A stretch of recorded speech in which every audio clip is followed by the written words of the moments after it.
Bonjour et bienvenue à tous pour cette nouvelle vidéo sur la chaîne Histoire de se cultiver, la chaîne qui parle de cinéma. Aujourd'hui, on s'intéresse à une icône hollywoodienne qui a notamment marqué les années 40. Il s'agit de l'icône Rita Hayworth. Margarita Carmen Canzino est née le 17 octobre 1918 à New York et est la première enfant du couple Eduardo Canzino, danseur célèbre d'origine espagnole, et de Volga Hayworth qui est aussi danseuse notamment aux Ziegfeld Follies. La petite Margarita commence la danse à l'âge de 4 ans, du flamenco dans la troupe familiale. Elle est brimée par ses parents qui la forcent à travailler durement. Elle sera considérée comme danseuse professionnelle à l'âge de 12 ans. Rita connaît une adolescence assez horrible, puisque son père l'oblige à se produire une vingtaine de fois par semaine dans des nightclubs pour faire gagner de l'argent à la famille, car elle est la plus disposée à le faire. Le travail est d'autant plus dur que dansant avec son père, il devient alcoolique, et donc violent avec elle, allant jusqu'à la violer plusieurs soirs de suite après les shows. C'est en 1933 qu'elle passe un bout d'essai pour la Warner, mais ils ne la retiennent pas. Finalement, elle signera un contrat pour la Fox, et devra changer son prénom en Rita et faire un régime. Lors de la fusion entre la Fox et Century Pictures, la Fox se séparera d'elle. C'est alors que Edward C. Judson devient son agent et se marie avec elle pour qu'elle puisse s'émanciper de sa famille. C'est lui qui va transformer Rita comme celle qu'on connaît. Il lui fait faire des cours de diction, lui change sa manière de s'habiller, de lui enlever des dents pour creuser sa mâchoire, et enfin lui teindre ses cheveux en auburn. Elle signe enfin à la Columbia et achève sa transformation en changeant son nom pour Hayworth, le nom de sa mère. Et pourtant, si Rita pense enfin qu'elle va réussir à devenir une star, le directeur de la Columbia va faire sans cesse des avances à Rita, qui ne cesse de le repousser. Ce fut dans Seuls les anges ont des ailes d'Howard Hawks en 1939 qu'elle se fit remarquer, même si le tournage fut difficile pour elle. Cary Grant fut très gentil avec elle pour la rassurer. Enfin un homme gentil dans l'entourage de la jeune femme. Elle se fait remarquer aussi dans Arène sanglante de Ruben Mamoulian en 1941. C'est la même année qu'elle obtint un rôle important dans L'amour vient en dansant de Sidney Lanfield aux côtés de Fred Astaire. C'est alors normal qu'en 1942, Rita participe au film Ô toi ma charmante ou You Were Never Lovelier de William A. Sitter dans une autre comédie musicale où elle retrouve Fred Astaire. Le film la mettra plus en avant que celui de l'année d'avant. Le film raconte l'histoire de Maria Acuna, interprétée par Rita Hayworth, qui est poussée par ses deux sœurs cadettes pour se marier car les filles de sa famille se marient dans l'ordre. C'est alors que Robert Davis cherche du travail et se présente chez Eduardo Acuna, le père de Maria, pour trouver du travail, mais il en est refoulé. Préoccupé par sa fille, il va se mettre à lui écrire des lettres d'amour anonymes et la jeune femme va tomber amoureuse. Eduardo demande alors à Robert d'amener une de ses lettres, et Maria pense que c'est lui le mystérieux amoureux dont elle tombe amoureuse. Cette comédie musicale à visée romantique est un peu naïve, mais elle met en avant les talents de danseuse de Rita, qui suit parfaitement les gestes de Fred Astaire. Les deux vedettes étaient parfaitement coordonnées, même si Rita avait le trac. Fred était ravi de danser avec elle et l'aidait à se calmer. Pour le film, les deux acteurs se sont entraînés pendant 5 semaines, 8 heures par jour. C'est d'ailleurs grâce à Fred Astaire que Rita émerge grâce à ces deux comédies musicales, car c'est lui qui l'avait demandé, car il savait qu'elle savait danser.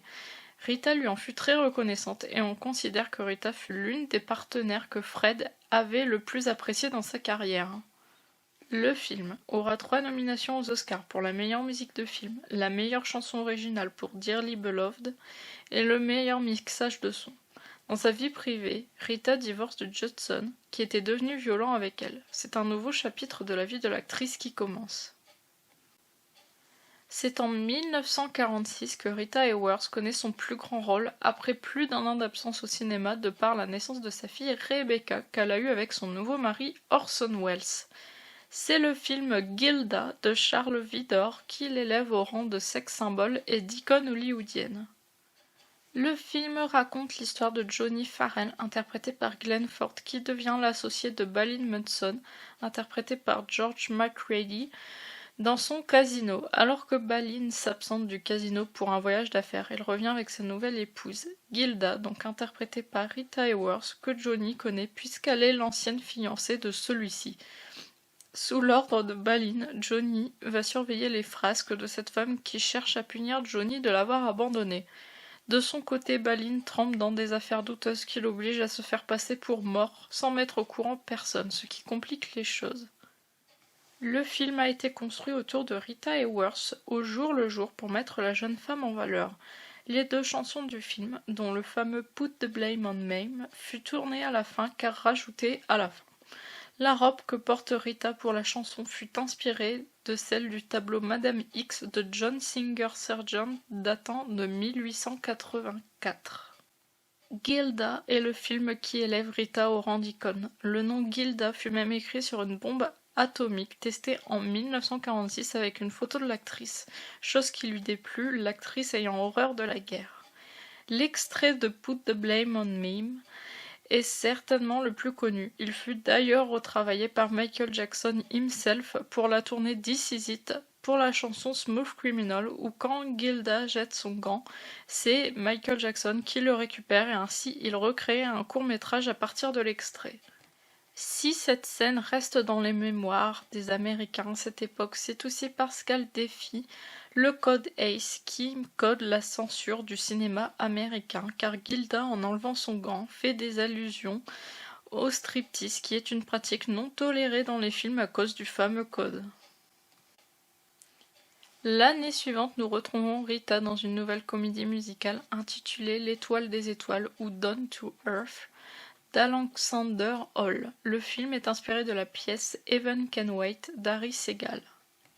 Dans cette comédie musicale, Rita joue le rôle de la muse Terpsichore qui vit au ciel et demande à aller sur Terre pour corriger une comédie musicale sur les muses qui salit la réputation des muses, surtout elle. Cette comédie musicale est dirigée par Danny Miller, interprétée par Larry Parks, qui tombe sous le charme de la jeune femme qui semble venir d'ailleurs. Dans ce film, nous avons un mélange de 2 Rita. Je trouve que l'on retrouve bien celle d'avant Gilda qui danse et chante, même si dans ce film elle est doublée car elle a une voix trop basse. Mais en même temps, l'actrice semble avoir gagné encore plus en assurance après le fameux Gilda, et son statut de femme fatale ressort beaucoup plus dans ce film que dans Ô toi ma charmante dont nous avons parlé en premier. Comme je l'ai dit, dans ce film, Rita Hayworth est doublée pour le chant, mais cela arrive plus souvent qu'on peut le penser. Si pour Gilda, les chansons semblent être de sa voix, enfin c'est juste mon avis, elle est souvent donc doublée dans les films par Nan Wynn, Anita Ellis ou Joanne Greer, en complément de sa voix. Ce n'est pas un cas isolé, je n'en avais pas parlé dans ma vidéo sur Marilyn, mais elle était aussi soutenue pour certaines notes par des chanteuses disposant de meilleures capacités en chant. En tout cas, on ne peut pas enlever la danse à l'actrice qui exécute magnifiquement les chorégraphies du film. Pour le film d'après, nous changeons tout à fait de registre en évoquant un film noir, qui est La Dame de Shanghai ou The Lady from Shanghai d'Orson Welles, sorti en 1948. Le film s'inspire du roman If I Can't Die Before I Wake de Sherwood King, sorti en 1938. Dans ce film, Michael O'Hara, interprété par Orson Welles, va rencontrer Elsa Bannister, interprétée donc par Rita Hayworth, lorsque celle-ci se fit agresser. Cette dernière est mariée à Arthur Bannister, interprété par Everett Sloane, un vieil avocat. Elle propose à Michael de travailler pour elle sur son yacht, et les deux vont se rapprocher. Sur ce même bateau, George Grisby, interprété par Glenn Anders, qui est l'associé des Bannister, va proposer à O'Hara de tuer son patron contre 5000 $. Là encore dans ce film, Hayworth apparaît différente à l'écran. Déjà, Welles lui impose les cheveux courts et teints en blond, ce qui se voit à l'écran même si le film est en noir et blanc. Welles fera cette transformation de l'actrice devant des journalistes, effarés de voir les cheveux roux de l'actrice tomber au sol. Ensuite, elle apparaît toujours comme le sexe symbole de Gilda, mais beaucoup plus mystérieuse et absente dans ses pensées. Les gens ont tendance à mettre ça sur le compte de sa séparation avec Orson Welles au moment du film, qui soi-disant lui offrit ce rôle comme cadeau d'adieu. Moi je pense que Rita s'était vraiment imprégnée du rôle. Le film obtint des critiques favorables, mais sûrement pas pour une adaptation fidèle du livre, car Orson Welles prétend ne jamais l'avoir lu.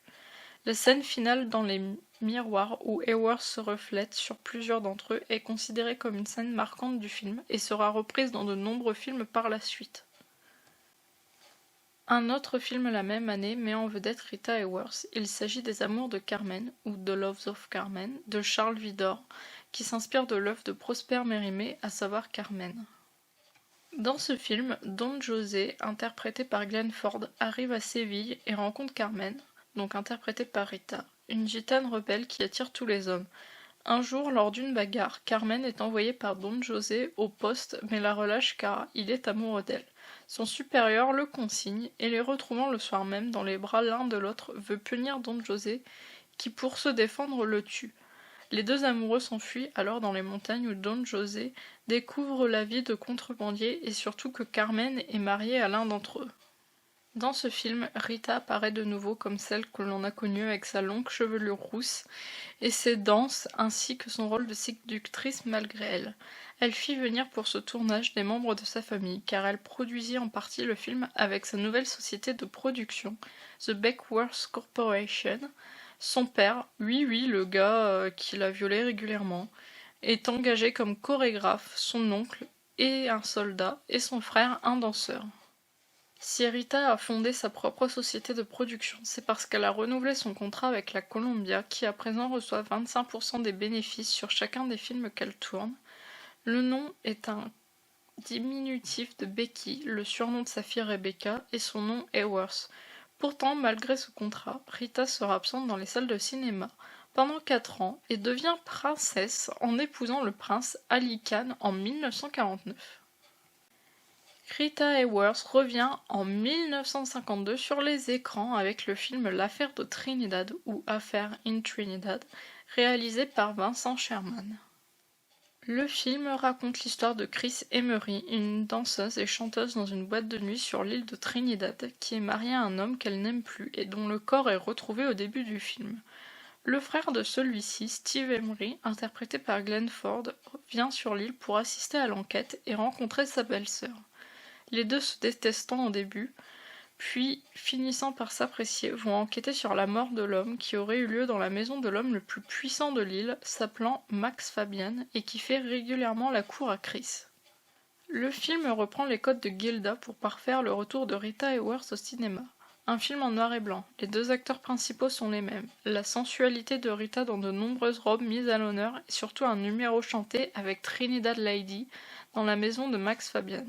Pourtant, le succès ne sera pas au rendez-vous pour ce film, qui paraît être du déjà-vu 6 ans après Gilda.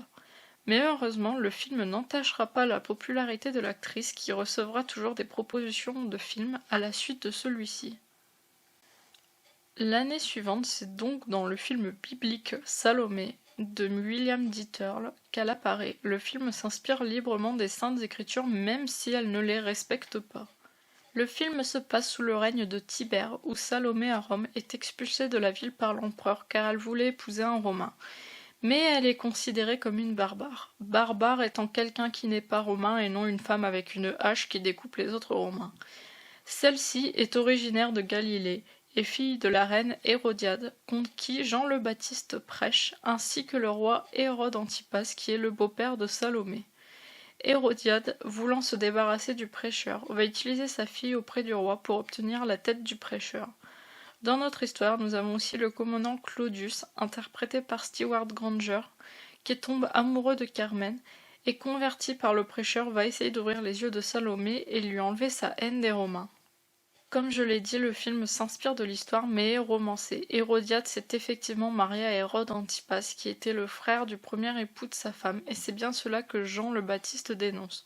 En revanche, on ne sait pas si Salomé a joué un rôle particulier dans l'histoire. À vrai dire, je pense que non. Malgré cela, le film est un succès car il met bien en valeur sa vedette et la scène de la danse des 7 voiles qu'elle exécute est parfaitement réussie. La même année, nous la retrouvons dans le film La Belle du Pacifique ou Miss Sadie Thompson de Curtis Bernard. Il s'inspire de la nouvelle Miss Thompson de William Somerset Maugham. Dans ce film, Rita interprète Sadie Thompson, une femme débarquant sur une île du Pacifique Sud. Personne ne sait rien de son passé, à part Alfred Davidson, qui veille sur l'île et ses habitants. Le sergent Phil O'Hara va tomber amoureux d'elle et veut se marier avec ce que Davidson défend de faire au vu de son passé chaotique. Ce film, bien que je crois ne soit pas très connu, est bon. Il met en scène Rita dans un registre qu'elle connaît avec des notes dramatiques au vu du passé de la femme qu'elle interprète. Ce n'est d'ailleurs pas la première adaptation de cette nouvelle qui semble fasciner les hommes. Pourtant, Rita, que l'on ne retrouve pas à la production cette fois-ci après ce film, va marquer un temps d'arrêt dans sa carrière à cause de soucis personnels.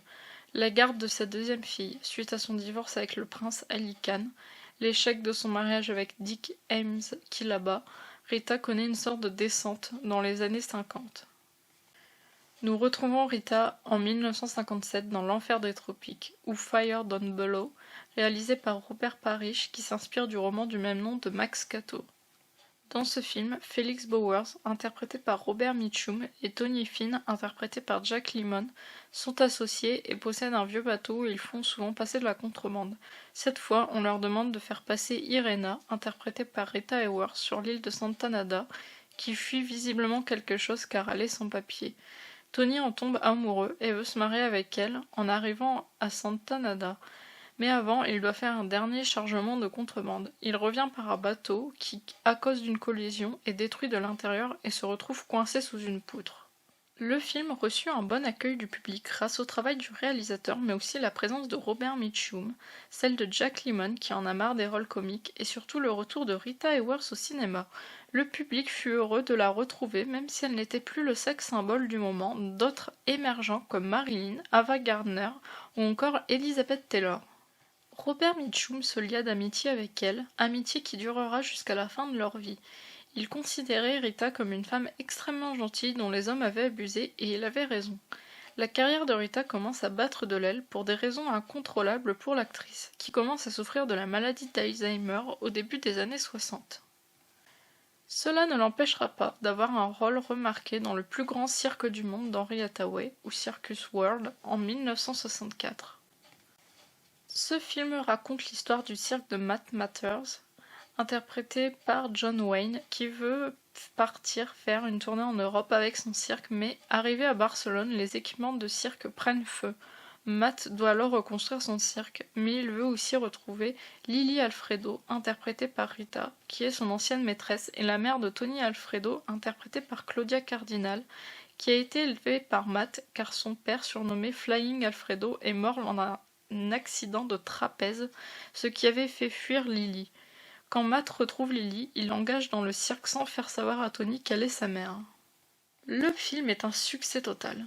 Qui ne connaît pas encore aujourd'hui, au moins le nom de ce film, qui est porté par John Wayne, héros de western, Claudia Cardinal, nouvelle vedette italienne qui tourne aussi en Amérique, et la présence de Rita qui montre encore qu'elle est là malgré les soucis à retenir son texte. Ali parvient et impressionne dans le rôle de la mère démunie qui a tout perdu du jour au lendemain. C'est d'ailleurs John Wayne qui insista pour avoir Rita dans le rôle de Lily qui devait aller à Lily Palmer. Rita sera même nominée aux Golden Globes comme meilleure actrice dans un film dramatique, mais cela sera pour Anne Bancroft. Les tournages deviennent de plus en plus rares pour Rita qui, comme je l'ai dit, a du mal à mémoriser son texte à cause de la maladie d'Alzheimer. Son dernier rôle sera dans le film La colère de Dieu en 1972 aux côtés de son ami Robert Mitchum. Rita s'éteindra le 14 mai 1987 à 68 ans à New York. La femme qui avait eu tant de mal à débuter dans le cinéma est morte en étant devenue un mythe, grâce en partie à Gilda. Mais c'est aussi son charme naturel et son talent d'actrice et de danseuse qui avait séduit le public et continue de séduire puisque les gens continuent de regarder ses films ou de les découvrir comme je l'ai fait. C'est tout pour cette vidéo, j'espère qu'elle vous a plu. Cela me tenait à cœur de parler de cette actrice, surtout quand j'ai lu la vie qu'elle avait menée hors des projecteurs. Il faut continuer de parler des icônes, même si leur splendeur semble disparaître, les étoiles ne cessent jamais de briller. Et vous, quel est votre film préféré de sa filmographie? Je vous dis à dans 15 jours pour une nouvelle vidéo. Put the blame on me, boy. Put the blame on me. Mame did a dance called the Hitchy Coo. That's the thing that slew